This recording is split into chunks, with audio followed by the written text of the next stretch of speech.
옛이야기 속에는 우리가 알지 못하는 기이한 사건과 흥미로운 인생사가 가득합니다.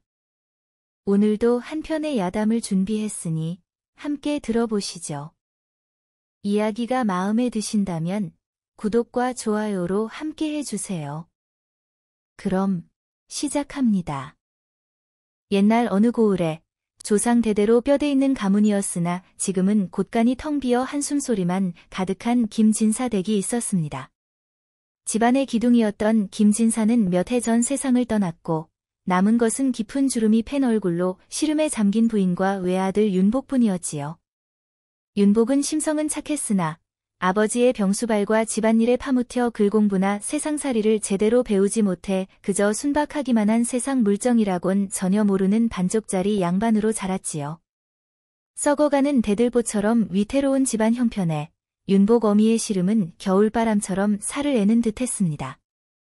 아이고, 윤복아, 우리 집안이 어쩌다 이 지경까지 왔을꼬. 내 아비 살아생전엔 그래도 찬설이는 피했는데 이제는 당장 내일 끼니 걱정을 해야 할 판이니 너라도 똑 부러져서 장사 솜씨를 배우든 하다못해 남의 집 머슴살이라도 해서 돈을 벌어오든 해야 할 텐데 멍하니 하늘만 보고 있으니 내 속이 타서 제가 될 지경이로구나. 어머니, 너무 심려치 마십시오.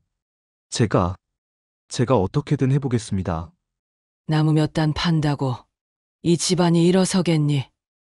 찌찌, 어서 하늘이 점지해준 좋은 배필감이라도 만나야 할 터인데 누가 이 잿더미 같은 집안의 귀한 딸을 주려 할꼬. 아, 하늘도 무심하시지.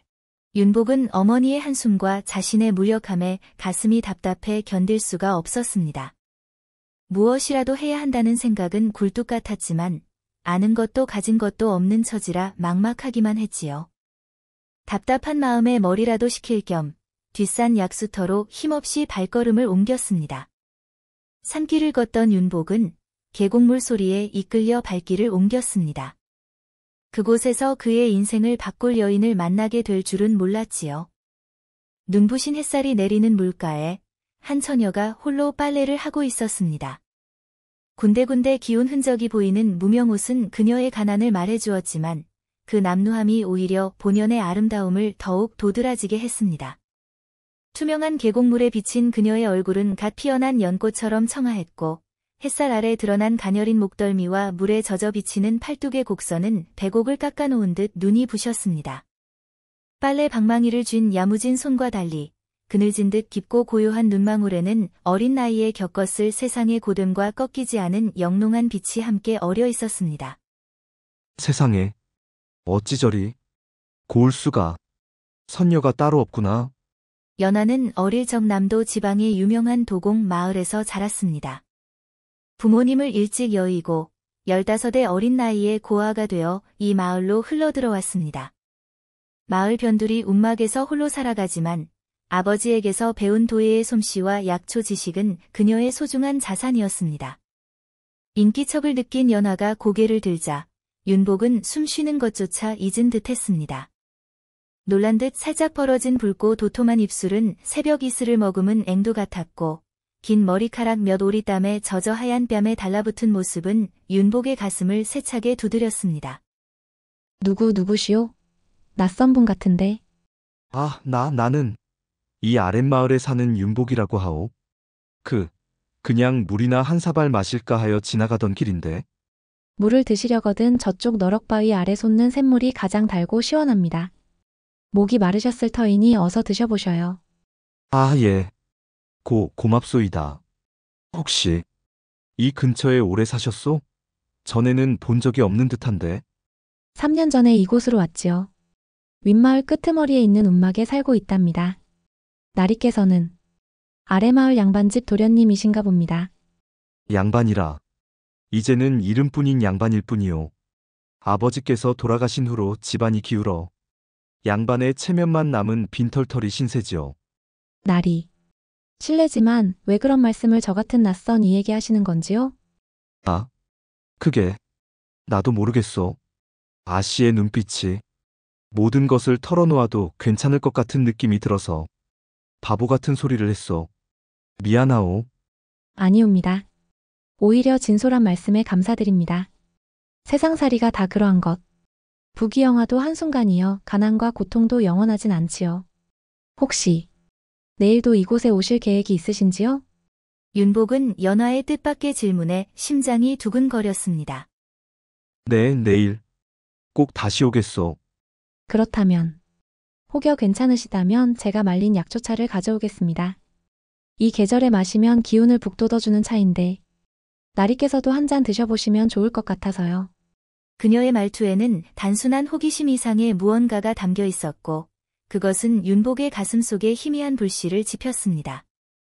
그는 머뭇거림 없이 고개를 끄덕였습니다. 그렇게 윤복과 연화의 인연은 시작되었습니다. 그 후로 윤복은 일이 없어도 매일같이 계곡을 찾았고 연화와 짧지만 깊은 만남을 이어갔습니다. 한 달이 흐른 어느 날, 연화는 윤복에게 조심스럽게 말을 건넸습니다. 나리 말씀대로 집안 형편이 어렵다면 제가 어릴 적 아버지께 배운 것 중에 도움이 될 만한 것이 있을지도 모르겠습니다. 아씨의 아버지께서는 어떤 분이셨소? 아버지는 남도 지방에서 이름난 도공이셨지요. 흙을 다루는 솜씨가 타고나셔서 그 손길이 닿는 곳마다 꽃이 피어났답니다. 하지만 재주가 뛰어나신 만큼 시기와 모함도 많이 받으셨어요. 결국 가업을 잃고 떠돌이 신세가 되셨답니다. 세상 인심이 그렇게 모질었어. 그런 고초를 겪으셨는데도 아씨는 어찌 그리 밝은 마음을 유지하시오? 햇빛이 비치는 곳에는 그림자도 있는 법. 아버지는 항상 말씀하셨어요. 연화야, 세상이 등을 돌려도 내 안의 빛을 잃지 말거라. 그 빛이 너를 지키고 언젠가는 다른 이들에게도 빛이 되어줄 테니. 연화 아씨. 내가 평생을 함께하고 싶은 사람은 아씨밖에 없어. 나리. 그런 말씀. 함부로 하시면 안 됩니다. 저는 고아의 떠돌이, 양반가의 며느리감이 될 수 없습니다. 어머님께서도 절대 허락하지 않으실 테고. 내 마음은 확고하오. 어머니를 설득하겠어. 아씨의 마음만 내게 있다면 그 무엇도 우리를 갈라놓지 못할 것이오. 나리. 저도 도련님을 생각하면 가슴이 떨립니다. 하지만 저 같은 미천한 신분이 연화, 신분 따위가 무슨 상관이오? 내 마음은 이미 아씨에게 있어. 내가 어머니의 허락을 받아 정식으로 청혼할 테니 그때까지 기다려 주시오. 나리. 제가 감히 어찌. 앞으로는 날 나리라 부르지 말고 서방님이라 불러주시오. 비록 아직 혼례를 올리지 않았지만 내 마음은 이미 아씨를 아내로 맞이했어. 네. 서방님. 그 후 윤복은 연화와의 미래를 그리며 마침내 어머니 앞에 나아가 어렵게 입을 열었습니다. 어머니, 제가 평생을 함께하고픈 여인을 만났습니다. 혼인을 허락해 주십시오. 오, 그래. 어떤 데가 아기씨인데 그리 좋으냐? 얼굴은 예쁘더냐? 집안은 넉넉하고 혼수품은 두둑이 해올 수 있다더냐? 예, 어머니. 연하라는 아씨인데 그 미모는 달도 부끄러워 스물 정도이고 마음씨는 봄날 햇살처럼 따뜻합니다. 게다가 얼마나 현명한지. 오호. 얼굴도 예쁜데 현명하기까지. 그럼 됐네. 됐어. 어느 집안 여식인지 어서 말해보거라. 그게 어머니, 연하 아씨는 사실 일찍이 부모님을 여의고 의지할 곳 없이 홀로 어렵게 살아왔습니다. 하지만 어머니, 연하는 범상치 않은 재주와 지혜를 가졌습니다. 뭐, 어미 아비도 없는 거렁뱅이 처녀라고. 내가 지금 나를 놀리는 것이냐? 우리 집안이 어떤 집안인데 감히 그런 근본도 없는 천한 것을 며느리로 들일 생각을 해. 당장 그 요망한 계집을 잊어버리거라. 어머니, 제발 제 말을 들어주십시오. 연하는 그런 사람이 아닙니다. 시끄럽다. 어디서 그 더러운 이름을 함부로 들먹여. 어머니의 반대는 완강했습니다. 괴로운 마음을 안고 윤복은 다시 연화를 찾아가 어머니의 뜻을 전했습니다. 서방님 어머님께서 일이 심하게 반대하셨군요. 모든 것이 제 탓입니다. 서방님 댁 뒤뜰에 버려진 땅이 있다고 하셨지요? 그곳의 흙을 한번 살펴보고 싶습니다. 제가 어릴 적 아버지께 배운 도예술로 작은 도자기라도 빚어 팔 수 있을지 모릅니다. 우선은 어머님께 제 진심과 성의를 보여드리는 것이 중요할 것 같습니다. 연아, 당신은 정말 대단한 여인이요.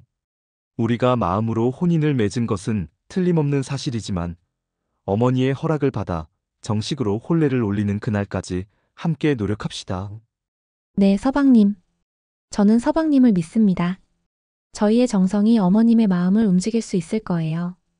연화의 제안대로 윤복은 어머니가 외출하신 사이 몰래 뒤뜰의 흙을 파서 연화에게 가져다 주었습니다. 연화는 흙을 살피더니 눈을 반짝이며 말했습니다. 서방님, 이 흙은 제가 생각했던 것보다 훨씬 질이 좋습니다. 이 흙으로 도자기를 빚으면 단단하면서도 아름다운 질감을 낼 수 있을 것입니다. 그들은 비밀리에 계획을 실행했습니다. 윤복은 틈틈이 뒤뜰에서 좋은 흙을 파내어 연화에게 가져다 주었고, 연화는 그 흙으로 정성껏 도자기를 빚었습니다. 작은 가마를 만들어 몇 주 후 첫 도자기가 완성되었습니다. 마침내 가마에서 꺼낸 도자기들을 가지고 두 사람은 장터로 향했습니다. 처음에는 사람들이 그저 지나칠 뿐이었지만 한노파가 연화가 특별히 공들인 작은 꽃병을 유심히 들여다보기 시작했습니다. 이것 참 묘하구나. 이런 무늬는 처음 보는데 어디서 가져온 물건이냐? 제 아버지가 남도 출신 도공이셨습니다. 그분에게서 배운 기술로 만든 것입니다. 오호, 이건 용문이 아니냐? 옛 임금님께 진상했다는 그 도자기 문양이. 노파와의 대화를 듣고 있던 다른 장군들도 모여들기 시작했습니다. 연화가 만든 특별한 도자기들은 순식간에 주목을 받았고 예상보다 훨씬 높은 값에 팔려나갔습니다. 첫 장날의 성공은 두 사람에게 큰 희망을 안겨주었습니다. 연아, 우리가 해냈소. 이렇게 많은 돈을. 나는 이런 돈을 본 적이 없소. 서방님, 이 돈으로 먼저 어머님께 드릴 선물을 사는 건 어떨까요? 어머님께서 평소 드시던 약재라든지. 그리고 이 도자기를 팔아번 돈이라는 것은 말씀드리지 말고 그저 장사를 해서 번 돈이라고만 하시는 건요. 그날 저녁, 윤복은 처음으로 당당하게 집으로 돌아갔습니다. 어머니가 계신 안방으로 들어가 정중히 인사를 올린 후 소중히 포장한 약재 봉지를 내밀었습니다. 이게 무엇이냐? 어디서 이런 것을? 어머니, 제가 장사를 시작했습니다. 아버지께서 남기신 뒤뜰의 흙으로 도자기를 만들어 팔았습니다. 오늘이 첫 장날이었는데 생각보다 많은 돈을 벌었습니다. 내가 장사를. 그것도 도자기를. 누구의 도움을 받은 게냐?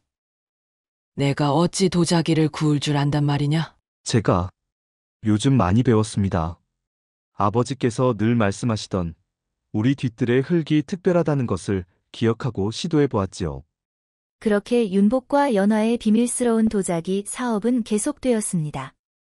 매 장날마다 그들이 만든 도자기는 소문이 나서 더 많은 사람들이 찾아왔고 수입도 늘어갔습니다. 윤복은 번 돈으로 가정 형편을 점점 나아지게 했습니다. 어머니는 아들의 변화에 놀라움을 금치 못했지만 그 모든 것이 연화 덕분이라는 사실은 알지 못했습니다. 몇 달의 시간이 더 흘러 연화와 윤복의 도자기 사업은 자리를 잡아가고 있었습니다. 하지만 연화는 여전히 움막에 머물며 윤복과의 비밀스러운 관계를 이어가고 있었습니다. 연화, 이제는 어머니께 진실을 말씀드려야 할 때가 온 것 같소. 더 이상 당신과 떨어져 살고 싶지 않소. 정말 그럴까요? 하지만 만약 어머님께서 진실을 알고 더 화를 내시면 어쩌죠? 걱정 마시오, 연화. 내가 어머니를 설득할 것이오. 이제 우리는 도자기로 상당한 돈을 모았소. 어머니께 우리의 성공을 보여드리면 분명 마음을 돌리실 거요. 다음 날, 윤복은 굳은 결심을 하고 어머니가 계신 안방으로 향했습니다. 어머니, 드릴 말씀이 있습니다. 사실 제가 도자기를 만들고 파는 일 혼자 한 것이 아닙니다. 연화라는 처녀가 실은 뛰어난 도공의 딸로 제가 번 모든 돈은 그녀의 재주 덕분입니다. 내가 나를 속였구나. 그 천한 계집과 짜고. 어머니, 연하는 천하지 않습니다. 그녀는 지혜롭고 착하고 재주 많은 여인입니다. 저희는 서로 깊이 사랑합니다. 아이고, 이런. 갑작스러운 충격으로 윤복 어미는 쓰러지고 말았습니다. 의원은 심각한 병세를 진단하며 천신백년초라는 귀한 약초가 필요하다고 했습니다. 영월의 깊은 산에서만 구할 수 있는 이 약초를 듣자 연하는 결단을 내렸습니다. 서방님, 제가 가겠습니다. 어머님 곁을 지키셔야 하니 제가 약초를 구해오겠습니다. 연하는 필요한 물건들을 꾸려 그날 밤 바로 영월로 향하는 험난한 길에 올랐습니다. 며칠 밤낮을 쉬지 않고 걸었습니다. 인적 없는 깊은 산길은 험하고 위태로웠지만 연하는 오직 시어머니를 살려야 한다는 일념으로 발걸음을 재촉했습니다. 그렇게 피 말리는 며칠이 흘렀습니다. 문이 열리고 초췌한 모습의 연하가 들어섰습니다. 그녀의 옷은 여기저기 찢어지고 진흙으로 얼룩져 있었으며 그 손에는 작은 약초 주머니가 들려 있었습니다. 서방님, 가져왔습니다. 천신백년초. 그리고 영월의 유명한 의원께 들러 어머님께 맞는 처방도 받아왔습니다. 연하는 지친 기색도 잊은 채 즉시 약을 다리기 시작했습니다. 그녀는 약초를 정갈하게 씻고 적당한 크기로 자르고 물의 양과 불의 세기까지 세심하게 조절했습니다. 마침내 정성껏 따린 약을 들고 시어머니의 방으로 들어갔습니다. 누구냐? 저는 연하라고 합니다, 어머님. 윤복 서방님께서 많이 걱정하고 계십니다. 이 약을 드시면 좀 나아지실 겁니다. 내가 그 연하. 내가 직접 영월까지 그 험한 길을? 네, 어머님. 어머님의 건강이 회복되시는 것이 저와 서방님의 가장 큰 바람이니까요. 일주일 후 연하가 정성껏 달여올린 약은 뛰어난 효험을 보였습니다. 윤복 어미의 건강은 눈에 띄게 회복되었고 이제는 방 안에서 가볍게 거동하며 예전의 기력을 되찾아가고 있었습니다. 연하는 매일 정성껏 약 시중을 들고 살뜰히 윤복 어미를 간호했습니다. 내 아버지는 정말 뛰어난 도공이었던 모양이구나. 그릇 빚는 솜씨만 봐도 보통이 아니었는데. 네, 어머님. 아버지는 평생 흙과 불을 벗삼아 사셨습니다.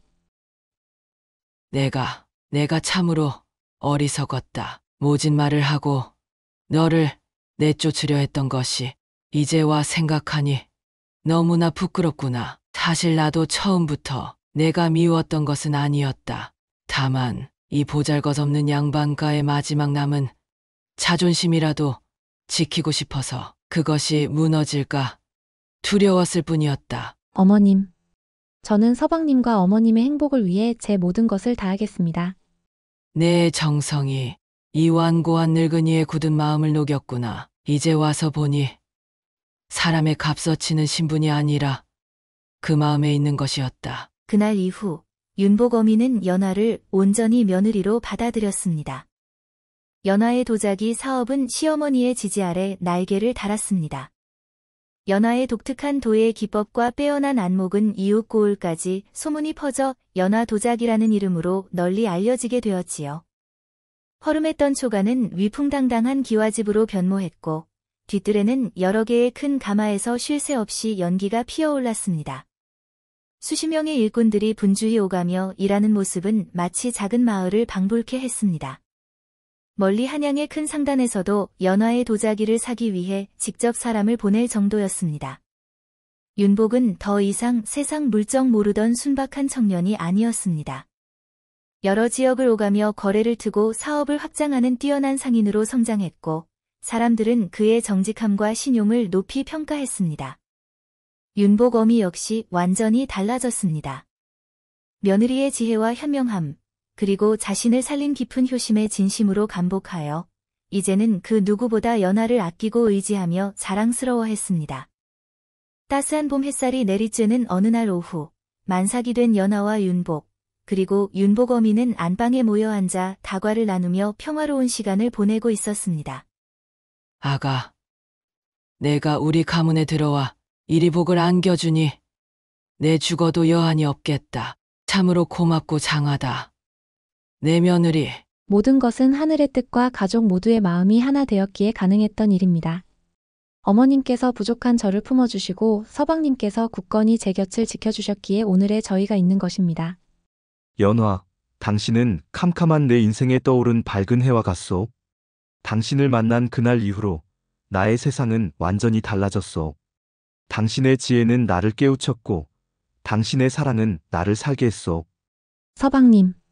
저 또한 서방님의 변치 않는 진실한 마음이 있었기에 모진 풍파 속에서도 희망을 잃지 않을 수 있었답니다. 우리가 얻은 이 행복을 어려운 이웃과 나누며 살아가요. 비록 시작은 누더기를 걸친 미천한 신세였으나 황금보다 빛나는 지혜와 깊은 바다 같은 마음씨로 절망에 빠진 시댁을 일으켜 세운 여인, 연화. 그녀는 남편을 성장시키고 가족에게 풍요와 행복을 안겨주었습니다. 사람의 참된 가치는 결코 타고난 신분이나 재물에 있는 것이 아니라 그 마음에 품은 지혜와 사랑, 그리고 시련 앞에서도 꺾이지 않는 강인한 의지에 있음을 이 이야기는 우리에게 깊이 일깨워. 세상에는 아직도 풀리지 않은 이야기들이 많습니다. 다음에도 흥미로운 야담을 들고 찾아오겠습니다. 이 이야기가 재미있었다면 지인들과도 함께 나눠보세요. 그럼 다음 이야기에서 다시 뵙겠습니다.